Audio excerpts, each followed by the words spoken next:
Salam jumpa dan jumpa lagi saudara-saudara yang sudah terbiasa menerima berkat dari HKBP Setia Mekar dan juga yang baru menikmati berkat Tuhan melalui channel YouTube Renungan Harian HKBP Setia Mekar Resort Setia Mekar, yang dimaksudkan bukan hanya untuk seresort saja tetapi untuk semua.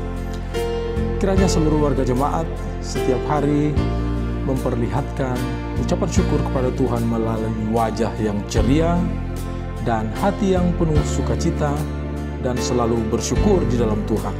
Jangan lupa kabar-kabarilah sukacita dan kalau ada pergumulan, sehingga kita bisa berdoa bersama, karena di dalam kebersamaan kita Tuhan hadir dan Tuhan bersama dengan kita. Sebelum kita mendengarkan firman Tuhan, mari kita berdoa. Damai sejahtera Allah yang melampaui segala akal, kiranya memenuhi hati dan pikiranmu dalam Kristus Yesus Tuhan kita. Amin. Ya, sebelum kita mendengarkan firman Tuhan, saya akan memperkenalkan diri karena saya adalah pendeta fungsional HKBP Setia Mekar, Resort Setia Mekar yang baru. Dan saya perkenalkan diri, nama saya Pendeta Muribo Pasaribu, inang di rumah, Boru Tambunan. Tuhan mengaruniakan kepada kami 3 orang anak, yang paling besar perempuan, kelas 5 SD, yang kedua laki-laki, kelas 2 SD, dan yang terakhir laki-laki 4 tahun. Dan kiranya dalam persekutuan dan renungan kita dan dalam pelayanan dapat menjadi berkat bagi setiap jemaat dan kemuliaan nama Tuhan. Baiklah, kita masuk dalam renungan kita. Kita akan mendengarkan firman Tuhan yang akan dibacakan oleh saudari Nova Amelia Nainggolan. Selamat pagi untuk kita semua. Firman Tuhan pada pagi hari ini terambil dari Yesaya 38 ayat 17. Sesungguhnya penderitaan yang pahit menjadi keselamatan bagiku. Engkaulah yang mencegah jiwaku dari lubang kebinasaan, sebab engkau telah melemparkan segala dosaku jauh dari kehadapanmu. Demikian firman Tuhan, semoga firman Tuhan bisa menyertai kita semua. Melalui firman Tuhan ini, ada pertanyaan yang akan disampaikan oleh saudari Yohana Sitinjak. Terima kasih kepada saudari Nova Amelia Nainggolan atas firman yang sudah dibacakan pada hari ini. Yang menjadi pertanyaan saya adalah, apa saja yang menjadi sumber penderitaan dalam kehidupan setiap manusia? Terima kasih. Ya, terima kasih. Ya, luar biasa. Pertanyaannya membawa kita kepada satu pemahaman tentang di mana penderitaan itu memiliki peranan yang sangat baik sesungguhnya dalam kehidupan kita. Untuk menjawab itu, firman Tuhan hari ini betul-betul menjawab setiap pergumulan kita dengan tegas, dengan lugas, dan bahkan dengan penuh sukacita. Karena di awal ayat kita pada hari ini, di situ dikatakan, sesungguhnya penderitaan yang pahit menjadi keselamatan bagiku. Ini sangat luar biasa karena ini merupakan pengakuan dari Hizkia. Hizkia yang mengalami penderitaan karena sakit yang dialami, dan bahkan kita tahu bahwa cerita tentang Hizkia ini, dia menderita sakit dan pasti segera mati. Itu sudah pasti. Bahkan ini disampaikan dengan tegas yang membuat hatinya pilu, sedih. Karena apa? Karena dia tahu bahwa ujung kehidupannya ada di depan mata. Namun luar biasa ketika dia berdoa kepada Tuhan, ketika dia bergantung bersama dengan kekuatan Tuhan, maka dia memperoleh keselamatan dan kesembuhan menjadi miliknya. Nah, kenapa ada kontradiksi antara penderitaan dan sukacita, keselamatan dan kesembuhan yang diterima? Kita harus pahami apa itu penderitaan. Kita harus pahami apa itu model penderitaan. Ya, ada 4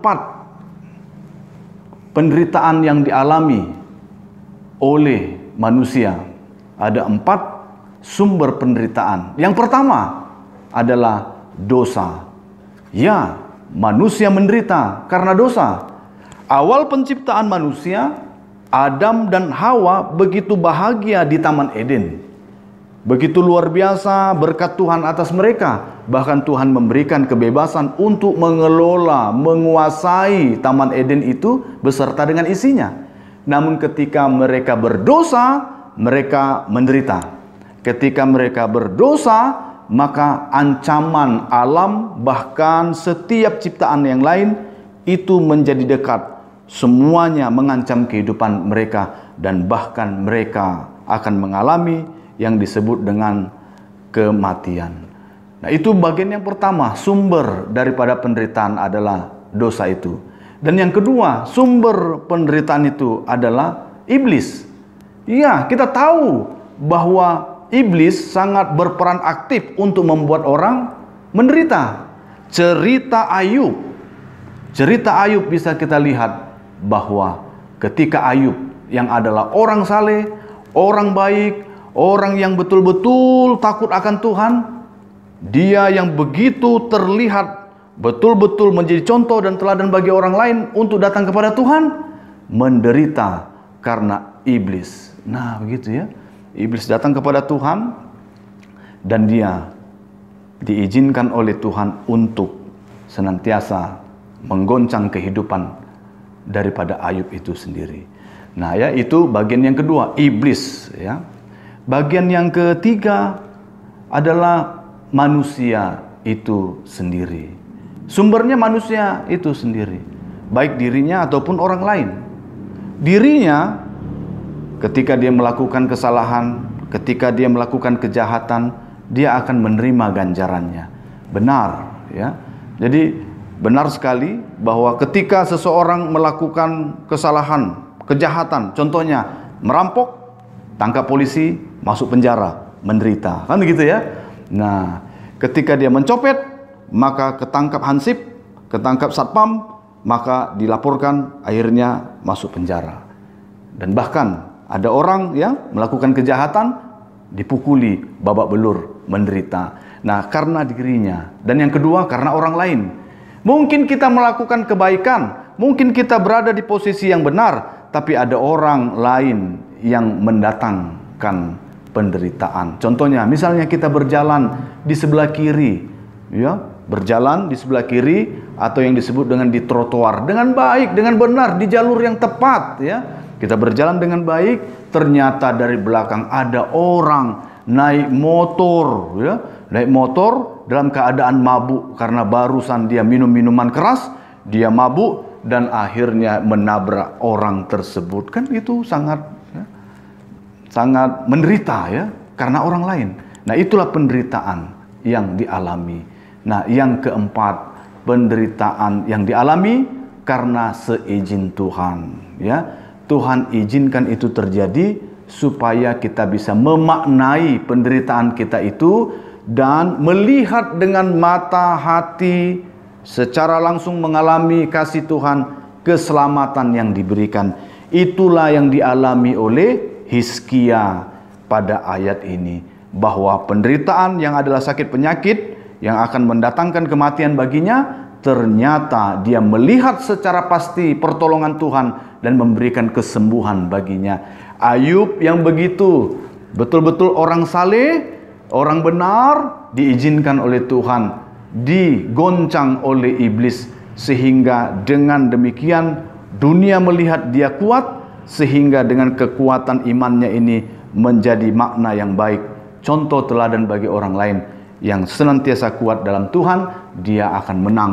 Bahkan segala bentuk kerugian-kerugian yang diperolehnya, yang dia punya hilang dan lenyap itu, akan didapat kemudian berlipat ganda. Luar biasa. Di mana posisi penderitaan kita, Bapak Ibu Saudara sekalian? Apakah penderitaan kita karena dosa? Karena iblis? Karena diri kita yang melakukan kesalahan? Atau karena orang lain? Tapi kiranya apapun yang kita lakukan, semuanya seizin Tuhan. Tetaplah melakukan kebenaran. Kalaupun penderitaan terjadi, biarlah kita maknai itu dengan hal yang positif, hal yang betul-betul mendatangkan kebaikan. Ada istilah yang mengatakan berakit-rakit ke hulu, berenang-renang ke tepian. Bersakit-sakit dahulu, bersenang-senang kemudian. Tidak apa-apa, kalaupun dalam kehidupan kita mengalami bentuk proses kehidupan sampai bersakit-sakit dulu, ya bekerja keras. Wah, walaupun yang kita kerjakan itu menderita dalam kehidupan kita, tapi hasilnya akan benar-benar luar biasa, ya.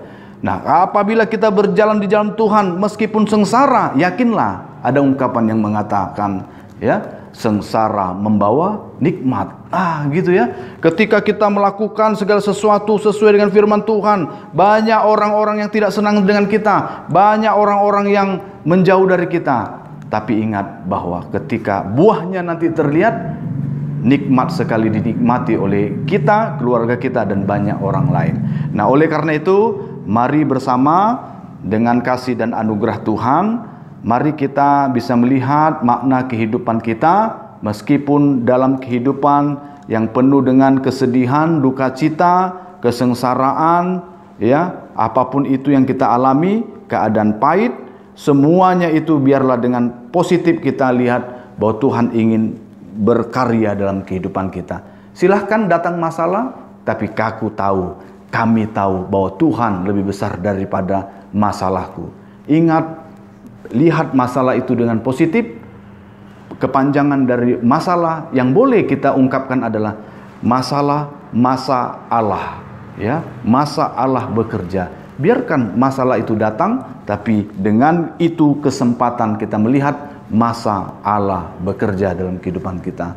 Tuhan Yesus memberkati kita semua, dan kuatlah dalam iman di sepanjang kehidupan di pandemi ini. Kiranya kita mampu menjalani hari-hari dan kehidupan kita dengan penuh semangat dalam kasih Tuhan. Tuhan Yesus memberkati.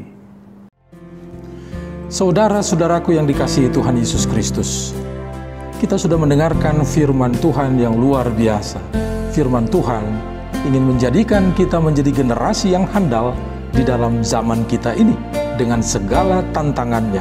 Saudara-saudara, generasi handal adalah generasi yang selalu mengandalkan Tuhan. Bersama Tuhan, kita akan mampu memenangkan pergumulan. Bersama Tuhan, kita mampu, kalau kita mau.